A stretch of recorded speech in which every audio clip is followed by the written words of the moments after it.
ধরুন আমার আপনার বাড়ি, যেখানে আমরা নিরাপদ, কিন্তু সেই বাড়ি থেকেই যদি বের হবার কোনো উপায় না থাকে, আমরা যদি বন্দী হয়ে যাই নিজেদের বাড়িতেই, আর বাইরে যদি এমন অস্বাভাবিক কিছু থাকে যেটা মানুষকে ধ্বংস করার ক্ষমতা রাখে। রিসেন্টলি নেটফ্লিক্সে দ্য লাস্ট হাউস মুভি নিয়ে বেশ আলোচনা চলছে। প্রথমেই বলে রাখি, ভিডিওতে স্পয়লার আছে, সো মুভি না দেখে থাকলে স্কিপ করে যান। চলুন গল্পের সঙ্গে দেখে নেওয়া যাক এই মুভির কনসেপ্টটা কি। মুভি ফোকাস করে জেসন এবং অ্যানের পরিবারের কাছে। তাদের দুই সন্তান, রুথ এবং গ্রাহাম। পরিবারটির আর্থিক অবস্থা খুব একটা ভালো নয়।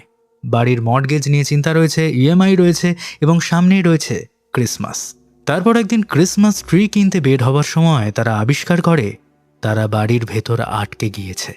দরজা খোলা যাচ্ছে না, জানলা ভাঙা যাচ্ছে না। তারা যতই চেষ্টা করুক, বাড়ির বাইরে বেরোনোর কোনো উপায় নেই।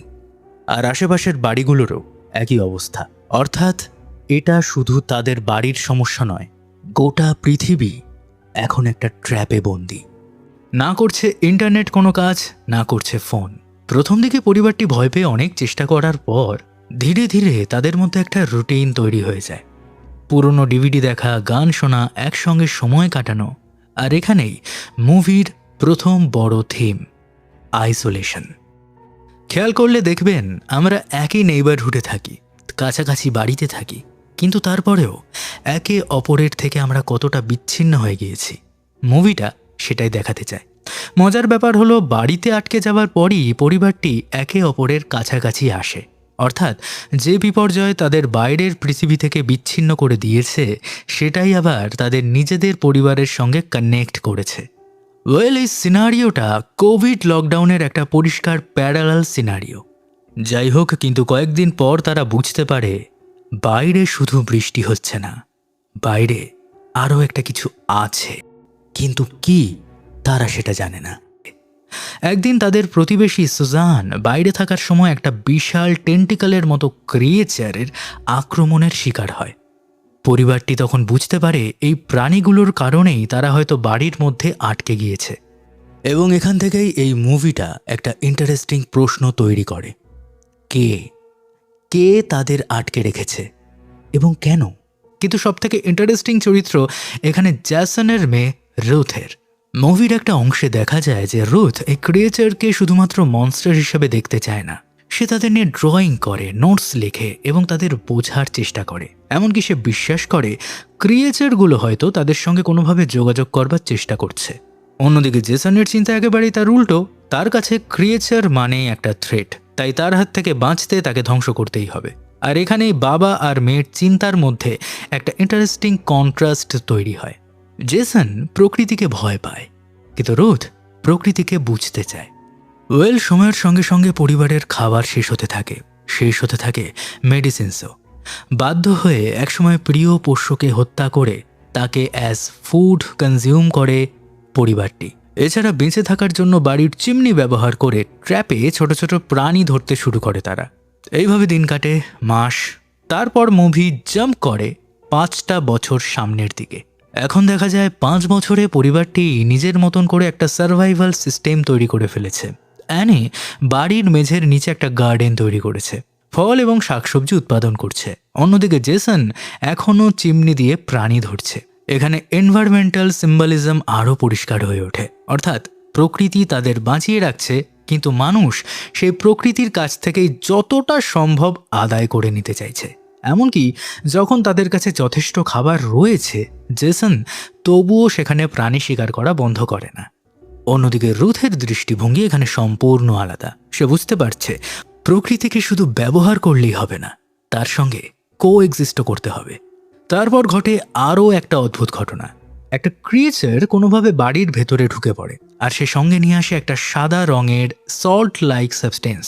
এটা জেসনদের মাটি এবং জল পুরোপুরিভাবে নষ্ট করে দেয়। রুথ তখন একটা থিওরি দেয়, সমুদ্রের প্রায় 80% এখনও পুরোপুরি আনএক্সপ্লোরড। তাহলে এমন কি কোনো প্রাণী থাকতে পারে যাদের সম্পর্কে মানুষ কিছুই জানে না? হয়তো তারা সমুদ্রের কোনো অজানা স্পিসিস। আর হয়তো তারা মানুষকে আক্রমণ করছে শুধুমাত্র প্রতিশোধ নেওয়ার জন্য নয়, হয়তো তারা নিজেদের হোম রক্ষা করছে। এই ইন্টারপ্রিটেশনটাই মুভির এনভায়রনমেন্টাল মেসেজের মূল অংশ। মানুষ বছরের পর বছর সমুদ্রকে দূষিত করেছে, প্রকৃতির রিসোর্সেস ব্যবহার করেছে, অন্য প্রাণীদের হ্যাবিট্যাট নষ্ট করেছে। মুভিতে একটা কোটসও দেখানো হয়, বলা হয় পৃথিবীকে আর্থ বলা ঠিক নয়, কারণ আসলে এটা একটা ওশান।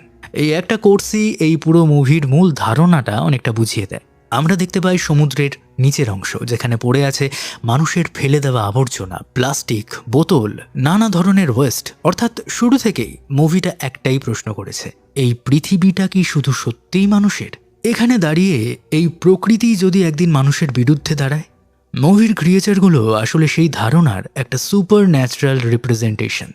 কিন্তু এখানেই শুরু হয় মুভির সবথেকে বড় সমস্যা।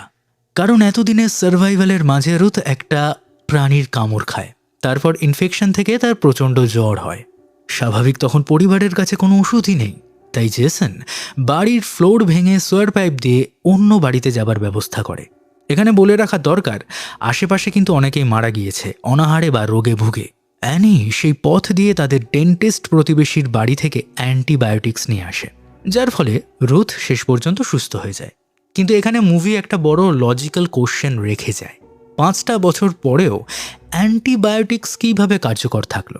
এছাড়াও এখানে একটা বড় প্রশ্ন আছে, পরিবারটি এত বছর বিদ্যুৎ পেল কোথা থেকে, ইলেকট্রিসিটি? তাছাড়া 5 বছর ধরে এত খাবারের ওয়েস্ট গেল কোথায়? জলের সাপ্লাই কিভাবে এতদিন ঠিক থাকলো? কারণ সমুদ্রের বা বৃষ্টির জল খাবার উপযুক্ত কিন্তু ছিল না। আর বাড়ির মধ্যে এমন একটা ইকোসিস্টেম কিভাবে টিকে রইল? ওয়েল, মুভি কিন্তু এইসব প্রশ্নের খুব একটা উত্তর দেয় না। এরপর পরিবারটি ক্রিয়েচারটাকে ট্র্যাপ করার পরিকল্পনা করে। তারা বুঝতে পারে ক্রিয়েচারগুলো বাড়ির দরজা লক এবং আনলক করতে পারে, তাই তাদের পরিকল্পনা ক্রিয়েচারটাকে বাড়ির ভেতরে এনে তাকে আটকে ফেলে তাকে দিয়ে দরজা খুলিয়ে নেওয়া। কিন্তু ক্রিয়েচার তাদের পরিকল্পনা বুঝে ফেলে, বরং পুরো বাড়িটাই ক্রিয়েচারটি জলে ভাসিয়ে দেওয়ার চেষ্টা করে। শেষ পর্যন্ত জেসন এবং তার পরিবার ক্রিয়েচারটাকে চেইন দিয়ে আটকে ফেলতে সক্ষম হয়। জেসন তখন তাকে মেরে ফেলতে উদ্যত হলে রুথ তাকে থামায়। সে বলে, ওটাকে মেরে ফেললে আমরা কখনোই এখান থেকে বের হতে পারবো না। এই মুহূর্তটাই এই পুরো মুভির আসল টার্নিং পয়েন্ট, কারণ জেসন প্রথমবার বুঝতে পারে সে এতদিন যে ক্রিয়েচারটাকে শত্রু ভাবছিল, হয়তো সেটা আসলে তাদের মতোই নিজের অস্তিত্ব রক্ষা করার চেষ্টা করছে। শেষ পর্যন্ত জেসন ক্রিয়েচারটাকে না মেরে ফেলে ছেড়ে দেয়, আর আশ্চর্যজনকভাবে ক্রিয়েচারটাও তাদের বেরিয়ে যেতে দেয়, অর্থাৎ মুক্তি দেয় আর কি। এখানে মুভির সবথেকে গুরুত্বপূর্ণ symbolism, an act of mercy set them free. অর্থাৎ মানুষ এবং প্রকৃতির মধ্যে সম্পর্কটা শুধুমাত্র ডমিনেশনের হতে পারে না। মানুষ যদি সব কিছুকে নিজের শত্রু মনে করে ধ্বংস করতে থাকে, তাহলে শেষ পর্যন্ত সেই ডিস্ট্রাকশন মানুষের কাছেই ফিরে আসবে। আর ক্রিয়েচারগুলো এখানে প্রকৃতির প্রতীক। তারা হয়তো পুরোপুরি এভিলও নয়, তারা শুধুমাত্র নিজেদের ঘর রক্ষা করছে, যেমন করে জেসন রক্ষা করছে নিজের পরিবার, নিজের ঘর। তাই শেষ পর্যন্ত মানুষ আর ক্রিয়েচার দুই পক্ষেই একে অপরকে বুঝতে শেখে। শেষ দৃশ্যে পরিবারটি একটি বোট নিয়ে সমুদ্রের দিকে বেরিয়ে পড়ে। তারা অন্য কোনো সার্ভাইভার আছে কিনা সেটা খুঁজতে থাকে। আর এখানেই মুভির শুরু এবং শেষের মধ্যে একটা সুন্দর কানেকশন তৈরি হয়। শুরুতে মানুষ প্রকৃতি থেকে বিচ্ছিন্ন ছিল, নিজেদের বাড়িতে থেকেও একে অপরের সঙ্গে প্রপারলি কানেক্টেড ছিল না। কিন্তু শেষে তারা আবার মানুষের খোঁজে সমুদ্রে বেরিয়ে পড়ে। অর্থাৎ মুভির ফাইনাল মেসেজ গিয়ে দাঁড়ায়, মানুষ একা বাঁচতে পারে না, প্রকৃতির সঙ্গেও তাকে কোএক্সিস্ট করতে হবে, আর অন্য মানুষের সঙ্গেও কানেকশন তৈরি করতে হবে।